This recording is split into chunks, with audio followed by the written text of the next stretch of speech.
اعوذ باللہ من الشیطان الرجیم بسم اللہ الرحمن الرحیم۔ سورہ الزخرف، آپ کو پیجی نمبر بھی دکھائی دے رہے اور سورہ کا نام بھی دکھائی دے رہے۔ بسم اللہ الرحمن الرحیم، شروع کرتا ہوں اللہ کے نام سے جو نہایت مہربان بڑے رحم والے ہے۔ حامیم، دیکھو یہ حامیم کا معنی اللہ ہی بہتر جانتا ہے۔ اگر پیغمبر صلی اللہ علیہ وسلم کو اس کا علم دیے تو ہمیں کچھ معلوم نہیں، لیکن حامیم کا معنی تو یہاں نہیں لکھا گیا ہے۔ حامیم تو حامیم، قسم ہے اس کتاب وجہ کی۔ دیکھو اللہ نے قرآن کی بھی قسم کھا کے بتا رہے تاکہ انسان کو سمجھ میں آئے، وہ دھوکے سے بچے۔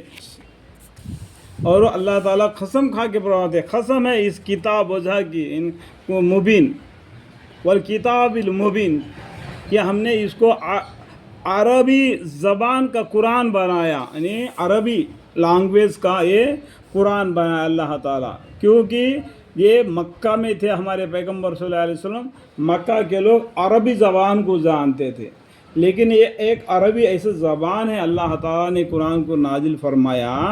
یہ ایک ایسا زبان ہے کہ اللہ تعالیٰ نے اس کو کوئی تبدیلی نہیں کر سکتا۔ ایسے زبان میں، عربی زبان میں اس کو نازل کر فرما دیا۔ عرب کنٹری کے لوگ بھی، جو عربی جاننے والا بھی اس قرآن کو کوئی تبدیلی کرنا چاہتا ہے تو کر ہی نہیں سکتا، زیر زیور کو ہلا نہیں سکتا ہے، کیونکہ معنی سب کا تب بدل جائے گا۔ ایسا عربی زبان میں اللہ تعالیٰ نے اس قرآن کو نازل فرمایا تاکہ یہ تبدیلی کرنے سے بچ جائے۔ تو قرآن میں اللہ نے بتایا اس قرآن کو اللہ نے نازل فرمایا اور اس قرآن کو اللہ حفاظت کریں گے، اور پیغمبر صلی اللہ علیہ وسلم کو اللہ صلی اللہ علیہ وسلم نے ان کو چن لیا، ان کو پیغمبری بنا دیا، ان کی حفاظت بھی اللہ کریں گے۔ دیکھو کہ ہم نے اس کو عربی زبان کا قرآن بنایا ہے تاکہ اے عرب، دیکھو اے عرب کی کنٹری، ان سب کو بتا رہے اللہ تعالیٰ، تم آسانی سے سمجھ لو۔ دیکھو عرب کنٹری والوں کو یہ عربی زبان ان کو آسانی سے سمجھنے کے لیے اللہ تعالیٰ نے اس قرآن کو عربی زبان کر کے نازل فرمایا۔ عرب کنٹری کو قرآن کا معنی کی ضرورت نہیں۔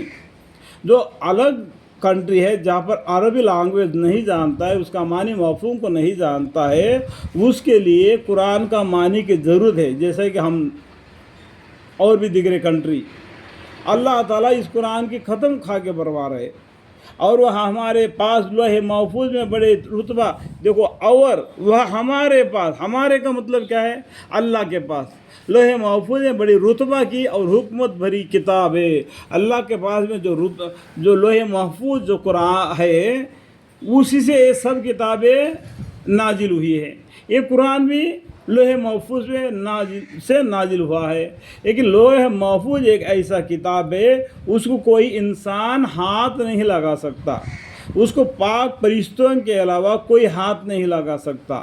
اس قرآن کو تو کوئی بھی ہاتھ لگا سکتا ہے، کیونکہ قرآن یہ دکان میں بکری ہو جاتی ہے، تو اس قرآن کو جان پہچاننے کے لیے کوئی بھی مذہب والا کہ ایک قرآن کو لے کے پڑھ سکتا ہے، لیکن لوح محفوظ ایک ایسا ہے کہ وہ دنیا میں نہیں آیا، وہ اللہ کے پاس ہے، اس کو پاک فرشتوں کے علاوہ کوئی ہاتھ نہیں لگا سکتا۔ اس قرآن کو بھی اللہ تعالیٰ نے عربی زبان میں نازل فرمایا تاکہ عرب کنٹری کے لوگ اس کو آسانی سے سمجھے اور اس میں تبدیلی ذرہ برابر بھی نہیں سکتے۔ جیسے کہ قرآن میں سب سے پہلے ہی بتایا سورہ بقرہ میں، الف لام میم ذالک الکتاب لا ریب فیہ۔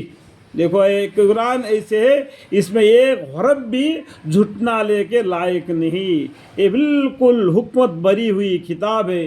ایسا کتاب کے اوپر ایمان نہیں لاؤ گے تو ایسا کون سی کتاب ہے جس پر تم ایمان لاؤ گے؟